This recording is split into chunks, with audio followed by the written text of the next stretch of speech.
Kini bitaw mga unta niya sabay nimo pamilya nimo tapos magulay-gulay lang gug kanya subakan gud nimo mga isda no. Perti yung lamia.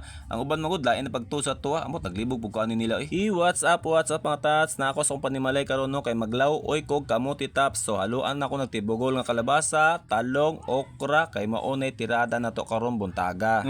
Katong nag-comment sa ko sa may comment section nga niingon sa ko na dato na daw ko. Oh sige tanawan niyo stats kung nagunsa ba. Karong adlaw matas nagulay-gulay ra in taon ko kay maoray makaya sa tumbulsa. Matats, mo itong gulay oh. Kamuti taps na pula, kamunggay, isa kalabasa, isa katalong, okra. Siyempre, ang subak di jud na mawala diha.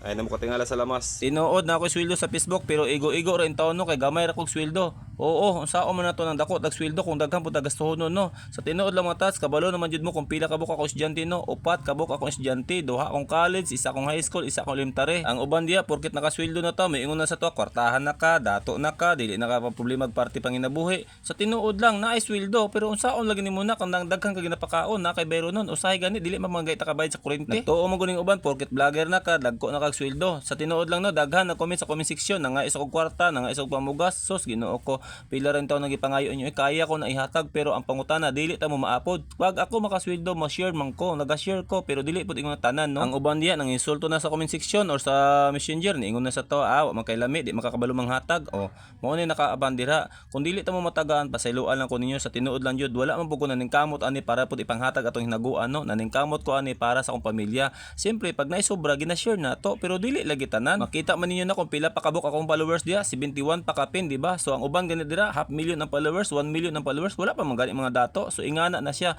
Samot na karon nga gagmay kay sweldo ang Facebook karon, gagmay kay ginatagan. Unang-una tanaw akong views diya tag 2,000, 1,000, pinakadako 5,000.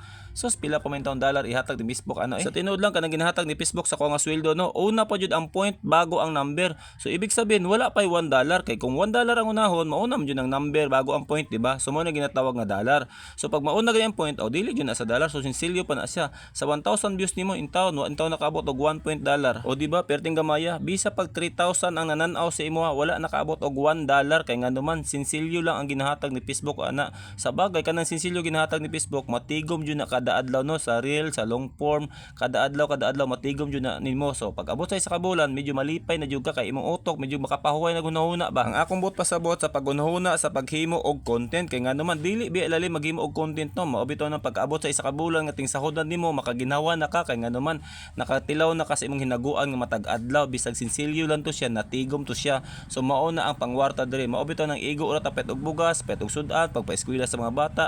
Mao nang dili ta ingon nga mo asenso kay ngano man gagmay patag sweldo. So mao na ang akong pagka content creator diri sa Facebook no. Sus ko na dato lang ta lami jud sa feeling di ba? So tama-tama lang sa ako ang panimalay.